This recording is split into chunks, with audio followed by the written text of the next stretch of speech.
especially buzzing about the number of looks she pulled off. We are all talking about it. We are going to talk to Queen Bee's stylist live in a moment, but first an inside look at what made the visual album this global phenomenon. The gorgeous dances,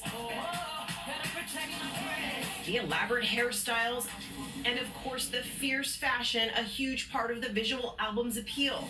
With the 24-time Grammy winner donning more than 75 looks. Vogue agreeing Black is King is the digital fashion event of the summer, upstaging official fashion weeks by aligning garments with history, celebrity, purpose, and unparalleled beauty.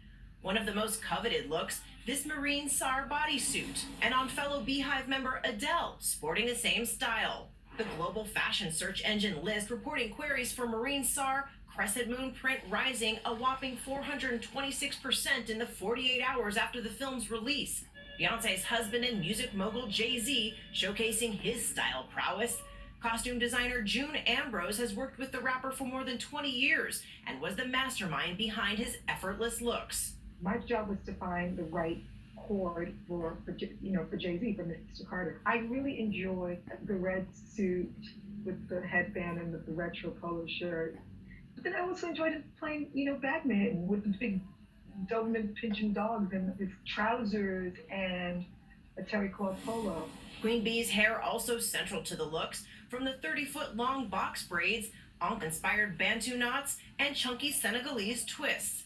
After spending a couple hours doing my research about these pieces, like the horn, the Bantu knots, the hat that was made into crochet that create a crown. The style spearheaded by longtime Beyonce hairstylist Neil Farina, who says these pieces are more than just about hair.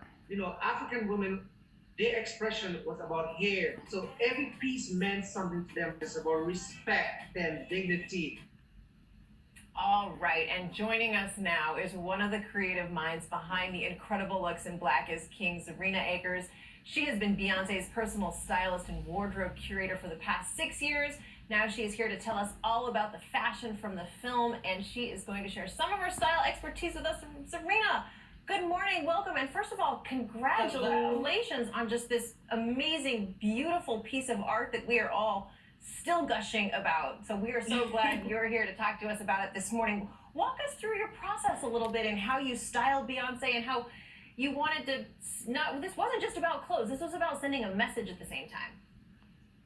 Of course, going into this, or going into any project really with Beyonce, I tried to sit down with her, and get her thoughts and how, what's going on in her head, how she sees things. And then, I talked to, our creative director and we put it all together. But one of our early conversations, I remember her wanting to sort of pay homage to the art of water collecting, and that it's still, a very real daily practice for a lot of people. And with her wanting to do that and sort of create it into this very artistic image, one of the earlier ideas was to create this sort of ombre look. So in the end, what it turned to be was this very beautiful fuchsia dress that she's wearing in the river with her dancers. And each look ombres lighter and lighter as it goes on. So the dress is very languid and sort of mimics the shape of the river and the water. Yeah, no, it's actually stunning. And Zerina, right behind you, I believe you have a look from Mood for Eva. What was the inspiration behind that look? Yes, from Mood for Eva, as quiet as it's kept, one of the inspirations was Coming to America, and you sort of hear this sort of subtle music in the background from Coming to America. And I wanted to take these animal prints that people typically are afraid of and are afraid to use, and that speaks to and throughout many tribes sort of the hierarchy in their society. Sort of the more pelts and things you wear, the higher your rank.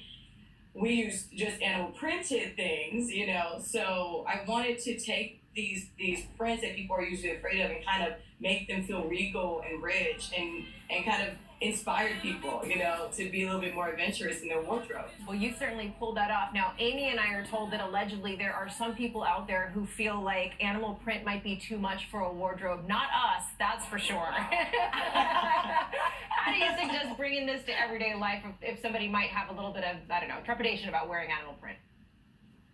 You know, there's some ways you can do it, you know. So if you work in a more corporate environment, you know, maybe it's something, I actually have some examples here. It's something like just incorporating a bag, you know, or a pair of shoes. These here are the Alexander Berman shoes that Beyonce wore in the film, actually, with this look.